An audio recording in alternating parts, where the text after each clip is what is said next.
Thank you to the organizers for inviting me here. I'm especially pleased that I'm on a panel with people whom I like so much. And after a conference that's been as stimulating as this one has been, Solly Uzal in the previous panel mentioned a number of anniversaries that we're experiencing right now, 75, 100, 25, etc. I would like to add to that 200, and I think the 200 is particularly apt for the place where we are. This marks the 200th anniversary of the Congress of Vienna.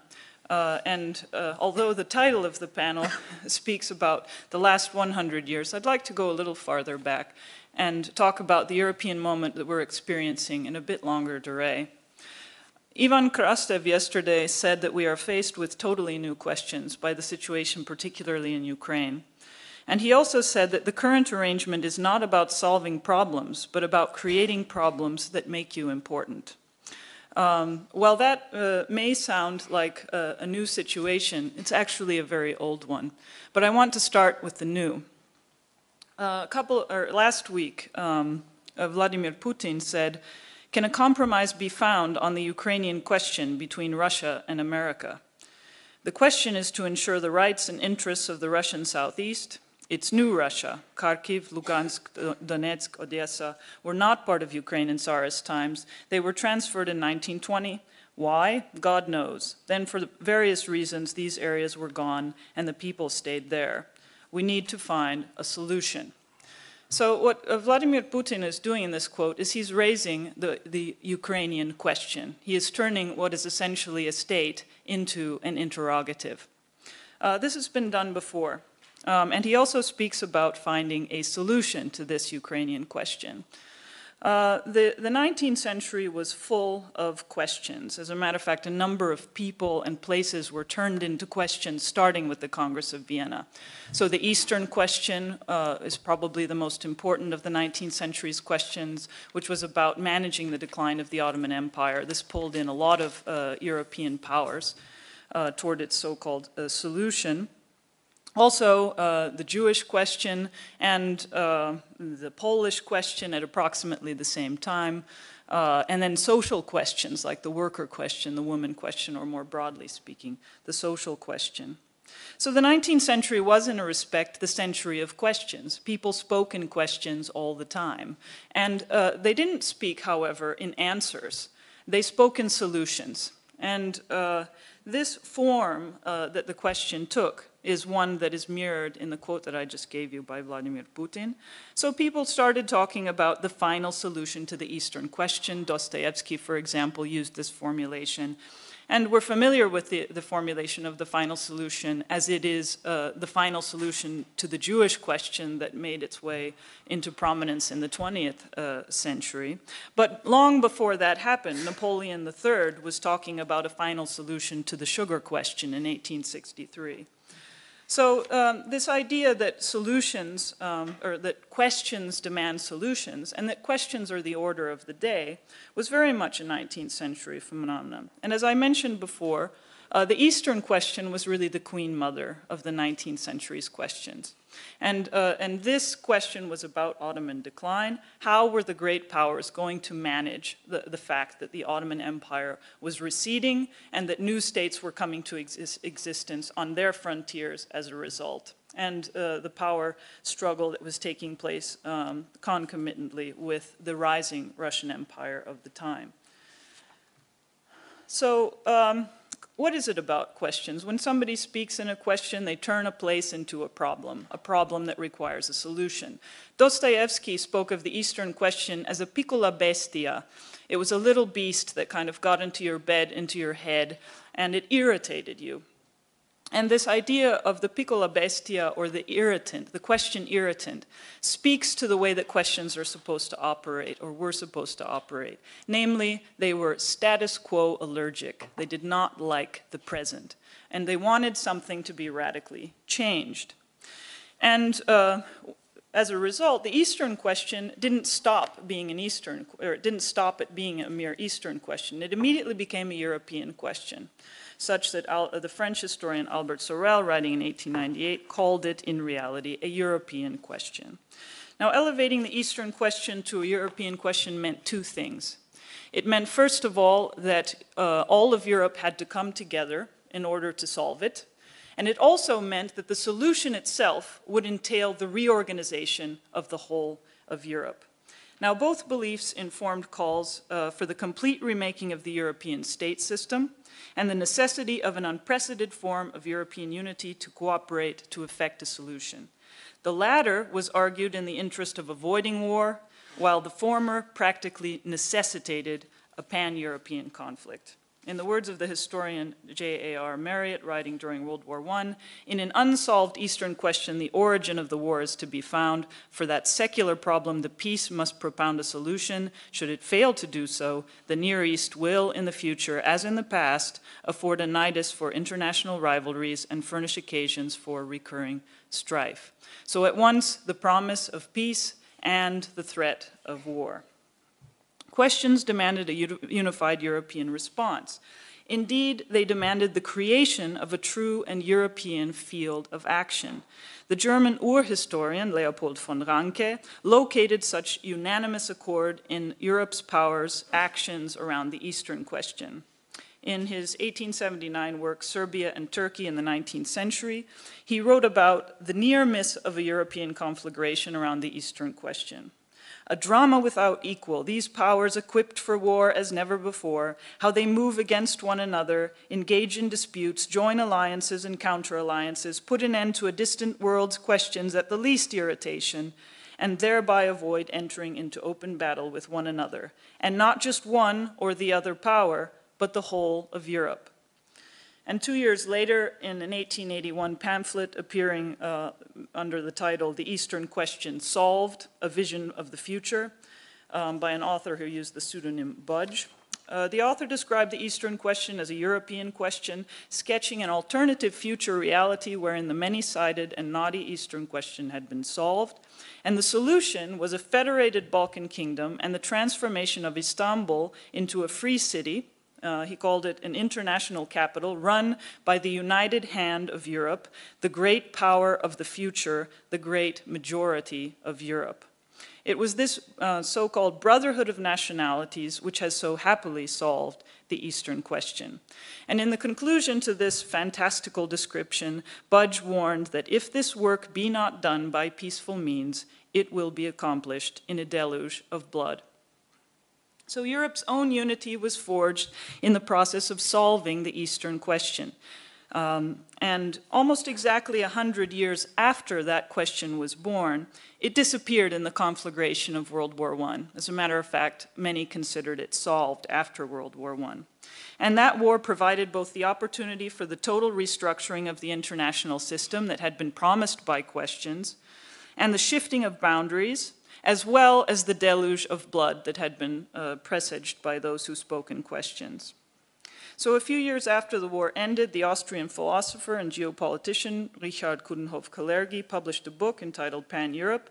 In it he posed what he called the European question, which he formulated as follows: can Europe, so long as its political and economic disunion lasts, maintain its peace and independence with respect to the growing world powers, or is it bound, in order to preserve its existence, to organize itself into a federal union? This was a rhetorical question. And Coudenhove-Kalergi argued that to put the question is to answer it. The answer was that a federal union of European states was an absolute necessity.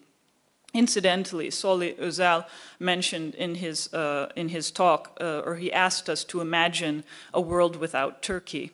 It turns out that Coudenhove-Kalergi imagined that world. If you look at his map of Europe, you'll see that of the world, in fact, that every country is accounted for, except for, I believe, Ecuador and Turkey, which is a blank space with a question mark on it. To be fair, he was writing in 1923. So Coudenhove-Kalergi says that what the Balkan question was to Europe in the 19th century, the European question was to the world in 1923, where the Eastern question was a European problem, and the European question was now a world problem. And part of the story is thus about how an idea of national deliverance for Poles, for Serbs, for Bulgarians, and or Greeks was transformed into an idea for Europe's deliverance. There is no more poignant indicator of this shift than Coudenhove-Kalergi's assertion in his book that today the European question signifies to the world what for more than a century the Balkan question signified to Europe, a source of endless insecurity and unrest. With that claim, Coudenhove-Kalergi sought to transform Europe into a world problem, not merely, he said, of local but of international import. Until it is solved, there can be no possibility of a peaceful development of the world.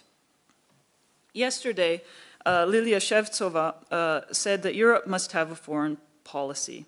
And Ivan Krastev talked about how Europe has become non-political. And in a way, I understood these provocations as suggesting that they were calling on Europe to constitute itself more firmly in order to solve Putin's Ukrainian question. The question that Putin had posed required a European answer, and it required a more unified Europe in order to give that answer. And it may be that Europe can and will come together to solve the Ukrainian question. But if there is one thing the history of questions should teach us, it's that final solutions have generally been forged in big European wars, world wars. And like the man who caught the golden fish in Żarko Puchowski's anecdote from yesterday, we might be careful what we wish for when we want to be a prince in a castle, lest we wake up as Franz Ferdinand. Thank you.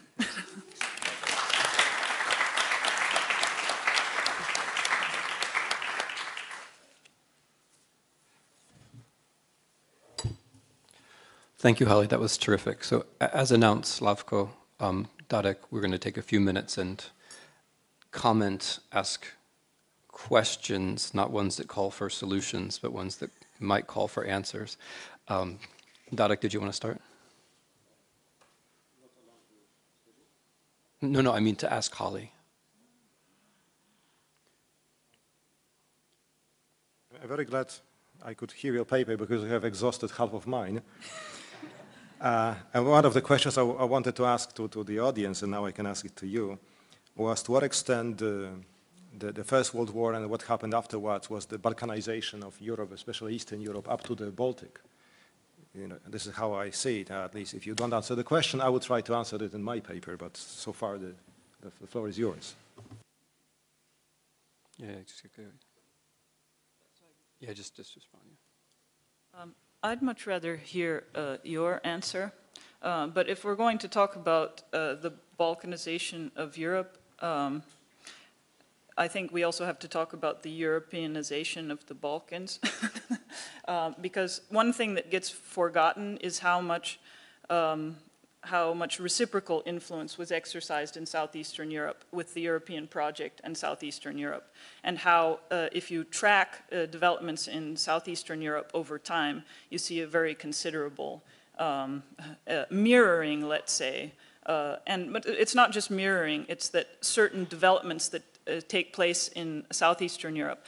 For example, you have small states that come into existence starting in the early 19th century, but really, picking up towards the middle and the end. And these small states, because they don't have a place among the big powers at the green table, at the major peace conferences, they find different ways to do diplomacy. And one of the ways that they figure out to do diplomacy, they're only allowed to have consuls. But it just so turns out that in the Ottoman Empire, consuls have a form of state sovereignty. And so they start using consuls in a way that gives them the capacity to change boundaries. And this causes other states, great powers, to think in terms of using low-level diplomatic posts in order to change boundaries. For example, when the Germans undertook a reform of their consular system after World War I, they got their advice on how to do it from a former consul to Bulgaria, who had been watching the way that consular posts had been used in Southeastern Europe.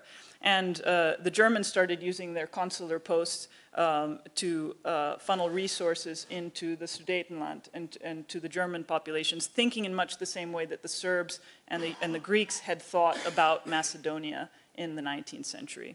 And so I think there's definitely something going on, but it's entirely a reciprocal phenomenon. And it's not driven solely by the West or by the East. There's a lot to be said on both sides. Slavko, you mind if I just follow right on that? So, okay. But Holly, isn't that reciprocity also true of the business of questions itself? So, if Catherine the Great thinks that there is a Polish question that needs to be resolved,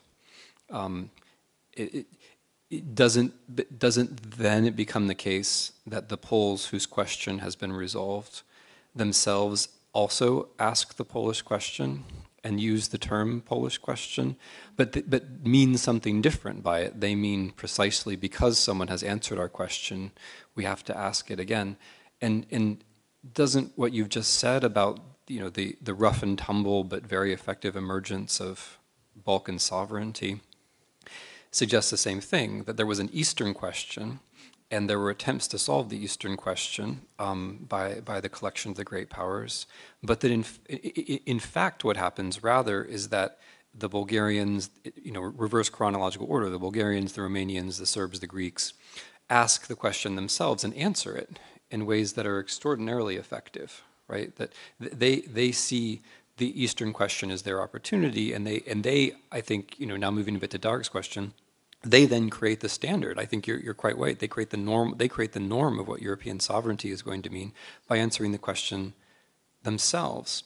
And then, doesn't that have implications for the way you end the talk with Ukraine? Because it would suggest that if you ask the question as the great power, you're inevitably inviting that someone else is going to ask the question as the minor national power. That might be the most powerful dialectic that we see in history. That is most certainly a powerful dialectic. It's interesting to note, just for historical purposes, that Catherine the Great didn't pose the Polish question. The Polish question wasn't posed until the 18 teens, so long after Poland formally disappeared from the map. The Eastern question also wasn't formulated as such until the 1820s. And whereas most people projected back at least to 1774 with the Treaty of Küçük-Kaynarca. And what's interesting about this phenomenon is that just making something happen or changing a border doesn't cause something to be a question.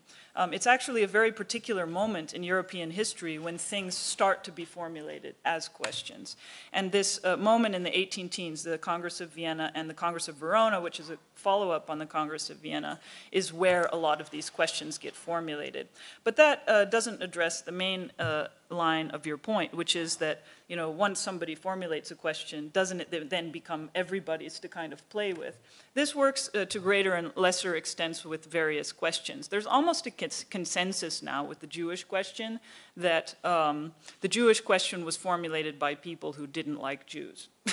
And that the Jews were constantly arguing that there was no Jewish question. This is actually not historically accurate. Some of the earliest people to write on the Jewish question were, in fact, Jews, and a lot of Jews spoke of the Jewish question. As a matter of fact, if you look at Theodor Herzl's Der Judenstaat, the title of the book, it's very much like Coudenhove-Kalergi's. So Coudenhove-Kalergi's book is called Pan-Europe. Pan-Europe is his answer to the European question.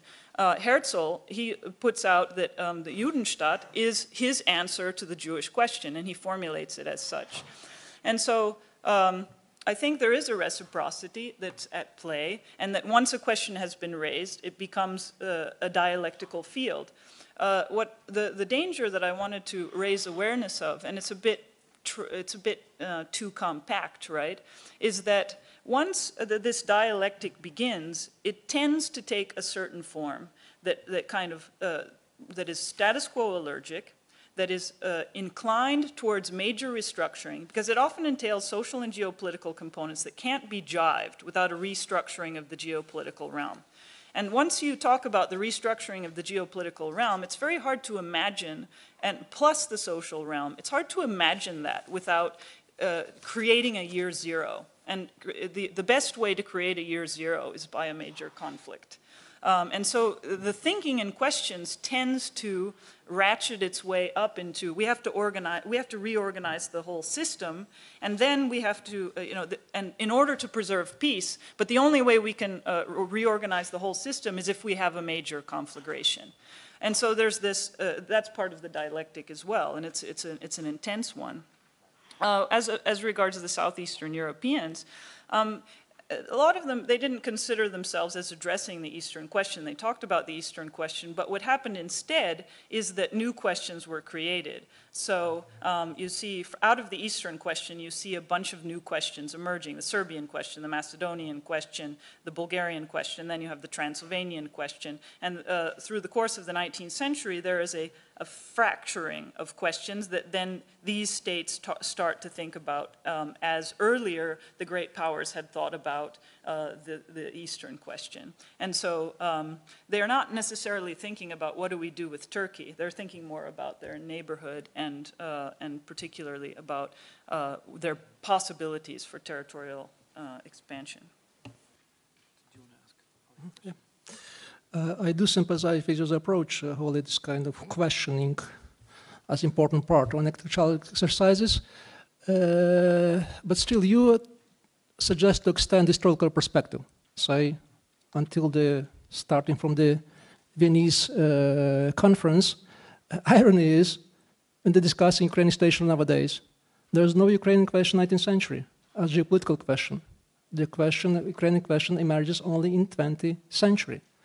I come from the country when every discussion is clad with history.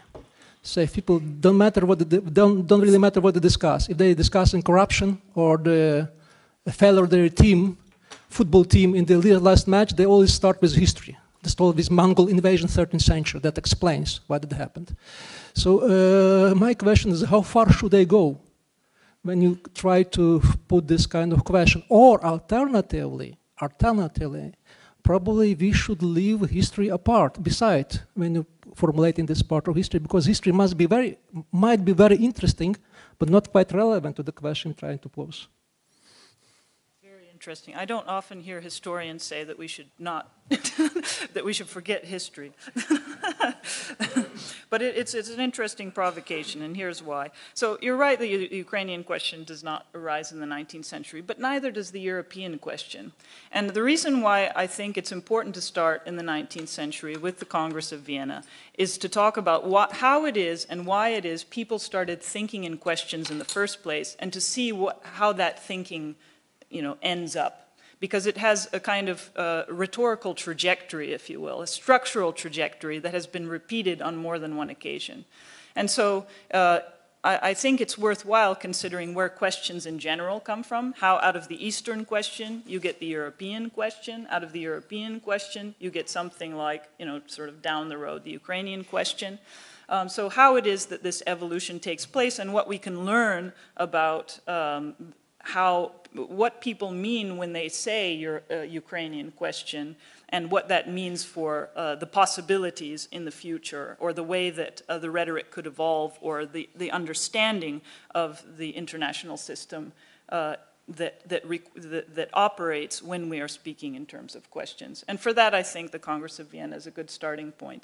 But you're right, I mean, one could pick a lot of starting points for talking about different questions. As a matter of fact, you could go back even a little further, because the first question that I saw formulated anywhere was the American question. And that was during the period of the American Civil War. And after that, there was a stretch with no questions, and then you have this European proliferation of questions where it just goes wild. So, but why the American question first? And what would happen if you added that to this longue durée history? I think it would look a bit different. But the idea of restructuring in war would almost certainly still be a part of it.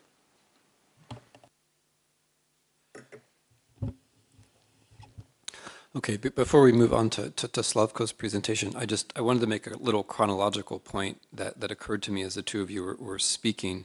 Because we're talking now about relationships between bigger questions and smaller questions, but sometimes the the way we notice them is not actually in accord with the order in which they happened. I mean, as you pointed out in your answer to my question, a lot of the way we think the order happened is actually wrong. And I think that may be true today with the European and the Ukrainian questions. So, you know, in the way that you presented it, Putin has posed a Ukrainian question, and now the Europeans may be agreeing that there's a Ukrainian question. But in fact, chronologically, the Russians first posed the European question.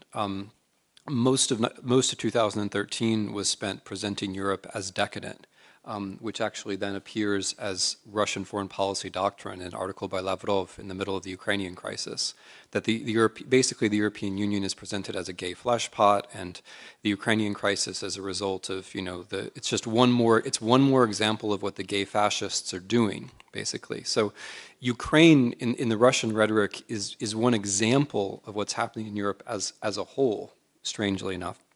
And so then I wonder what that then does to our discussion about this relationship, because it seems to me that what's happening is that Europeans are realizing that Russia is posing questions because of Ukraine. But there's something deeper going on, which is that Russia has been inquiring about the future of the European Union as an entity, in at least in as earnest terms. And it's only in a way, it's the show of force in Ukraine which is bringing this about. So I'm actually, for my own part, I'm not really sure that the Ukrainian question and the European question are any different, at least from the point of view of Moscow. That can be a rhetorical question, and we can move on. It's up to you. Well, did he say European question? European, no. Well, yeah, yes. We can find that. Well, yeah, definitely. I'd love to see that, Yeah. We can that find would that. make things Yeah. interesting. Okay. Things are interesting enough as it is.